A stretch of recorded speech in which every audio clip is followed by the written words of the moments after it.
கர்த்தருடைய நாமத்துக்கு ஸ்தோத்திரம் உண்டாவதாக. தனிமையில் தேவனோடு, அதாவது தனிமையாக நம்ம இருக்கும்போது தேவனோடு பேசுகிறது ரொம்ப நல்லா இருக்கு. தேவன் நம்மளோட பேசுகிறது, நம்மக்கிட்ட நிறைய ரகசியங்கள்லாம் சொல்லுவார். பரலோக ரகசியம், அவருக்கு என்னென்ன, இதெல்லாம் ரொம்ப ஆச்சரியமாக இருக்கும் கேட்கும் போது. எனக்கு தெரியாததெல்லாம் சொல்லும்போது நான் மெய் மறந்து கேட்டுட்ருப்பேன்.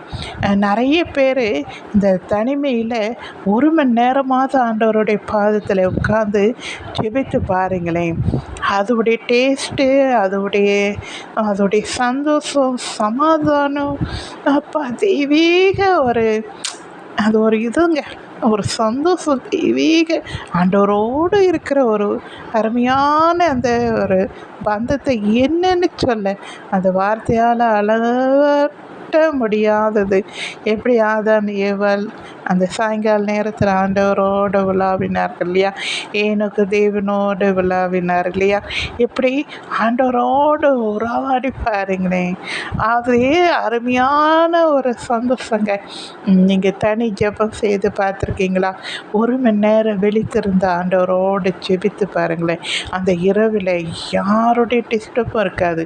நம்ம குடும்பத்தில் எல்லாருமே தூங்கிடுவாங்க. 12 to 1, 1 to 2 எப்போ முழிக்கிறோன்னா அந்த நேரத்தில் அவர்கிட்ட நான் உட்காந்தேன்னு வச்சுங்களேன், அவரை துதிக்கிட்டு பாடி வேதத்தை வாசித்து நிறைய பேருக்காக ஜெபிக்கும் போது அது ஒரு சந்தோஷம். ஆண்டவர் நம்மளோட பேசுவார். அது முடித்த உடனே நல்லா இருக்குங்க. அந்த வேதத்தில் நான் 5 வரைக்கும் தான் படிச்சிருக்கேன்னா எனக்கு சில இதெல்லாம் தெரியாது. அப்போது ஆண்டவர்கிட்ட கேட்கும் போது அதுக்கு விளக்கப்படுத்துறது ரொம்ப நல்லாயிருக்கும். இப்படி தான் ஒரு தெய்வ மனிதன் ஆண்டவரோடு இருக்கிறதுக்கு ரொம்ப பிரயாசப்படுவாராம். அந்த 1 மணி நேரம் இல்லைங்க, நம்மள மாதிரி பல மணி நேரம் ஆண்டவரோடு தனித்திருந்து அது ரொம்ப பிடிக்குமா அவருக்கு. அப்படியே இருக்கும்போது அவருடைய முகமே பிரகாசமாக இருந்து அவர் யார்கிட்டனா பேசினாலே அந்த இனிமையான வார்த்தைகள், ஒரு வாயிலேருந்து புறப்படுற வார்த்தை எல்லாமே தேவனை மகிமைப்படுத்துகிற வார்த்தையாகவே அவர் பேசுவாராம். இது நிறைய பேர் கேட்டுட்டு அவர்கிட்ட ஜெபிச்சுட்டு போவாங்களாம். அப்போது அவங்களுக்கு சுகமாகுமா, வியாதியோ என்னவா இருந்தாலும். அப்போது அவங்க அதை எல்லாரும் அதை பரவி நிறைய பேர் அவர்கிட்ட ஜெபிக்க வந்துட்டாங்களாம்.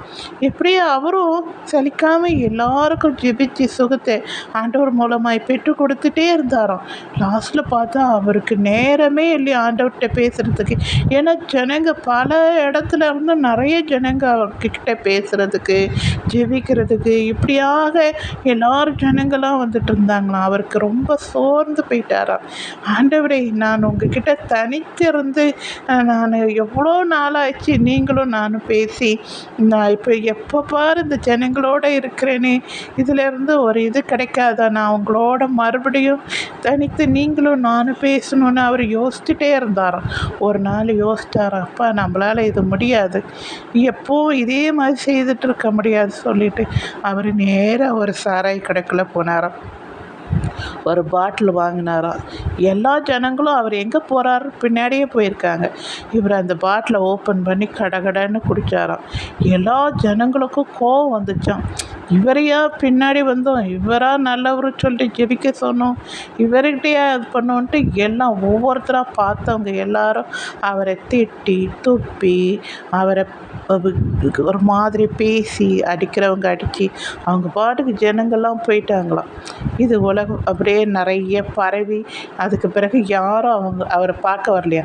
அப்பாடா, இப்போ தான் ஆண்டவரோடு தனித்திருக்கிற நேரம் கிடச்சிருக்குன்னு மீண்டுமாக ஆண்டவரோடு அவர் ஜெபிக்கிற, ஆண்டவரோட பேச உறவாட அவர் நாட்களை கடந்து கொண்டிருந்தாராம். ஒரு நாள் அவருக்கு ஆலயத்துக்கு வரணும்னா யாருமே அவரை சீண்ட மாட்டாங்களாம், விரட்டுவாங்களாம்.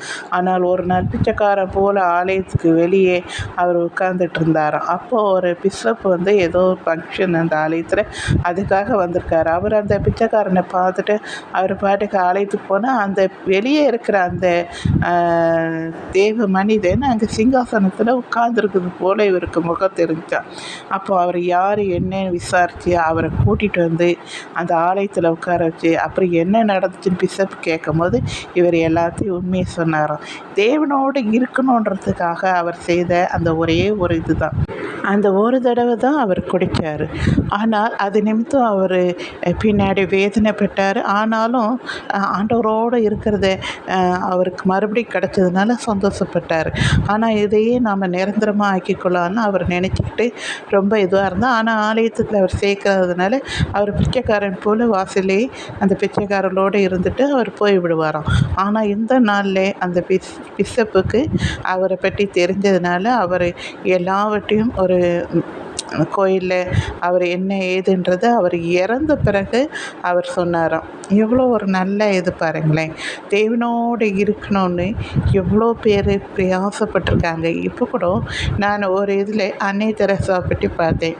அன்னை தெரசா 1 மணி நேரம் அவங்க ஜெபிப்பாங்களாம். அது யார் எவ்வளோ பெரிய அதிகாரி வந்தாலும் அவங்க காத்து தான் இருக்கணுமா. அந்த 1 மணி நேரம் ஜெபத்தை முடிச்சுட்டு தான் அந்த பெரிய அதிகாரியை பார்ப்பாங்களாம். அப்போ அந்த பெரிய அதிகாரி கேட்பாங்களாம், நாங்கள் எப்போ வந்துட்டோம், ஆனால் உங்களுக்காக காத்திருந்தோன்னா நான் தேவனோடு இருக்கிற நேரம் நான் எந்த காரணத்தை கொண்டும் நான் இது பண்ண மாட்டேன்.